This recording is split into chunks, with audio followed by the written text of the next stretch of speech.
बिस्मिल्लाहिर्रहमानिर्रहीम नहमदु व नुसल्ली अला रसूलिल करीम अम्मा बाद फ़क़द क़ाल अल्लाहु तआला फ़िल क़ुरआनिल मजीद इन्नल्लाहा ला युग़य्यिरु मा बिक़ौमिन हत्ता युग़य्यिरु मा बिअन्फ़ुसिहिम।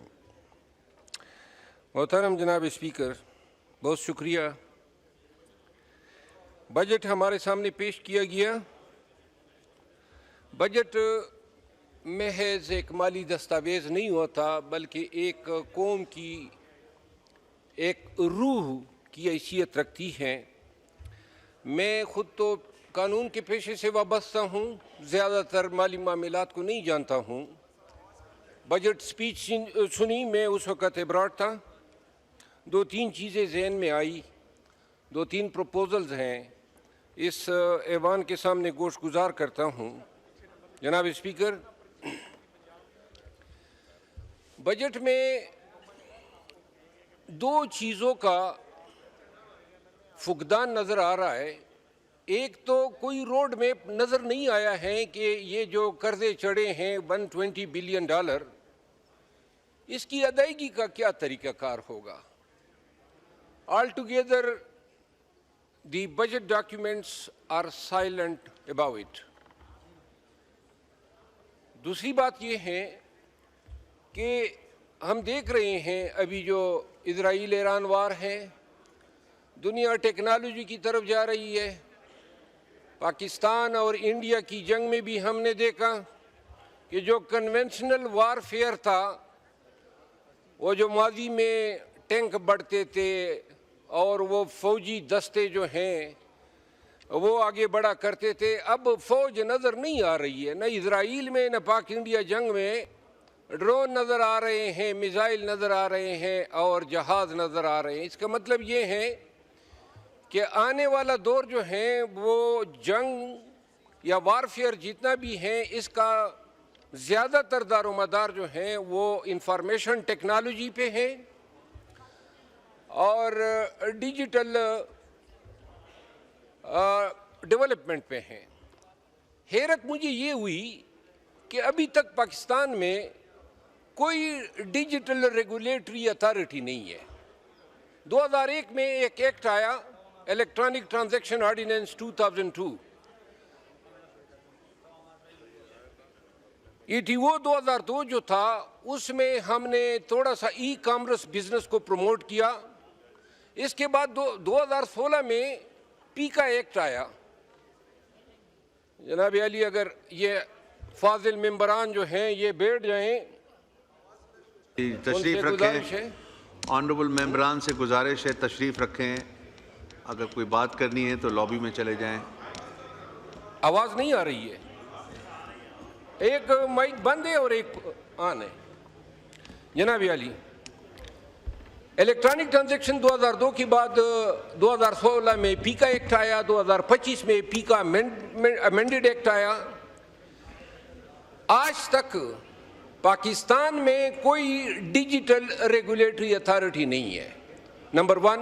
नंबर 2, पाकिस्तान में जितने पायरेटेड सॉफ्टवेयर्स हैं, हत्ता कि जितने भी लैपटॉप्स आते हैं, हार्डवेयर आता है, कंप्यूटर्स आते हैं, उनकी जो विंडोज़ होती है जेन्युइन, यहाँ पाकिस्तान जो है एनुअली जो एस्टीमेट है इसके मुताबिक $5 बिलियन का जो है हम दुनिया से चोरी करते हैं। Software, pirated versions, movies free में डाउनलोड करते हैं, दुनिया जहान के डार्क वेब से हम सॉफ्टवेयर उठा के।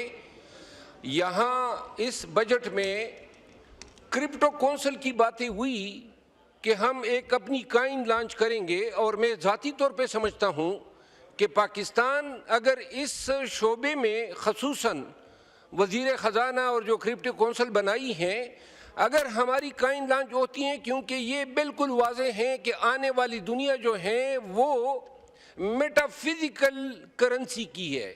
वो करेंसी जो नज़र नहीं आएगी, या जिसे हम डिजिटल करेंसी कहें, जिसे हम क्रिप्टो कहें, जिसे हम बिटकॉइन कहें, USDT कहें, टार कहें, बहुत हज़ारों किस्म की आ गई है। हमारे बजट में नंबर 1 डिजिटल रेगुलेशन का फुकदान, नंबर 2 नौजवानों के लिए लफ्जी तौर पे 60% नौजवान हैं और इन 60% नौजवानों के लिए क्या रखा गया है। अब हमने बजट में डिफेंस में तो हमने इजाफा कर दिया, लेकिन हेल्थ और एजुकेशन दोनों को मिला के जो एलोकेशन प्रपोज्ड हैं वो 8% है। बेहतर नहीं होगा कि डिफेंस बजट से 15% जो है कटौती की जाए और ये हम इन्वेस्ट कर दें हेल्थ में और एजुकेशन में।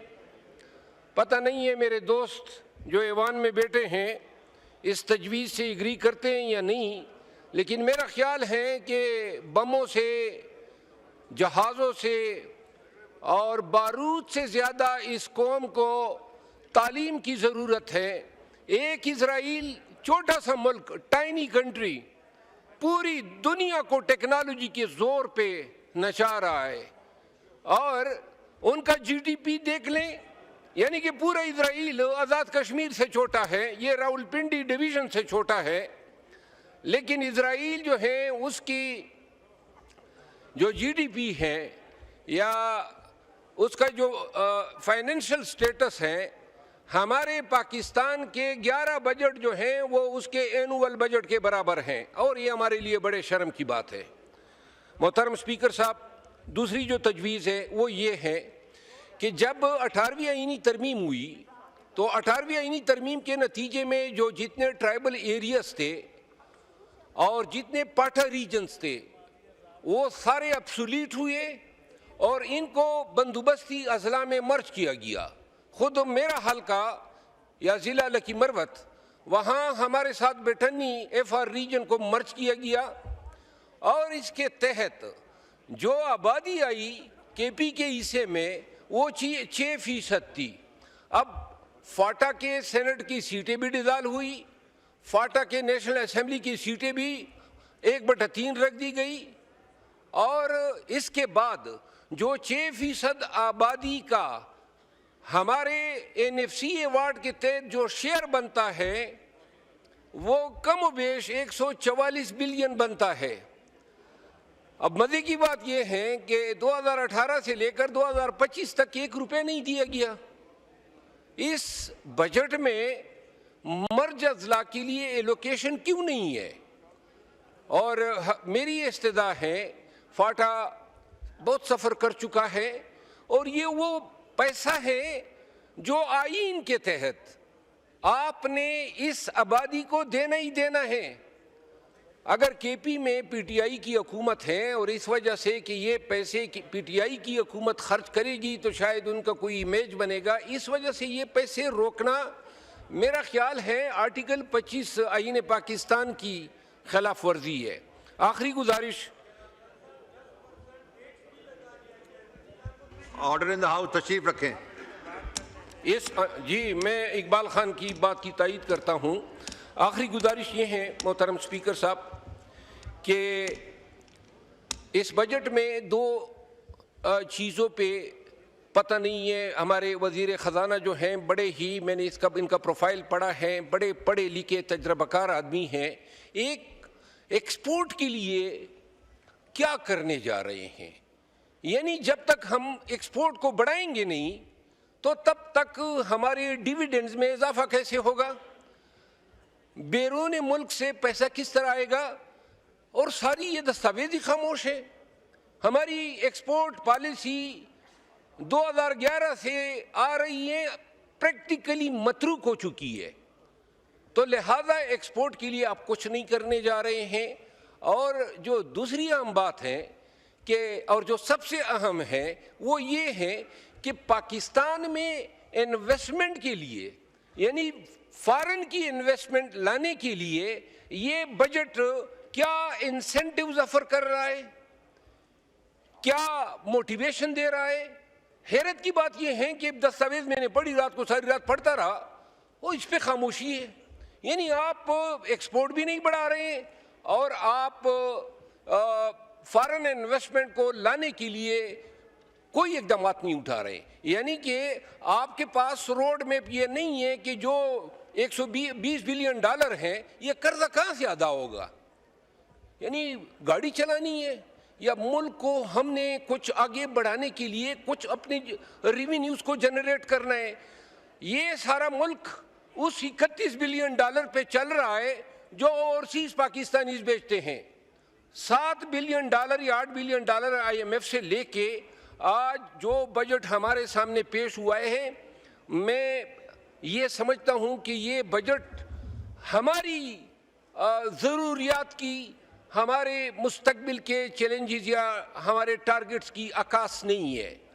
सिर्फ और सिर्फ 8 बिलियन के लिए उन ओवरसीज पाकिस्तानीज का हमने क्या सोचा है जिनकी 31 बिलियन डॉलर सालाना आते हैं, यानी 8 4 32, 4 गुना पैसे ज़्यादा जो हैं वो हमें एक साल में बेचते हैं। इन्होंने 5 साल में हमें अभी तक 8 बिलियन डॉलर दिए हैं।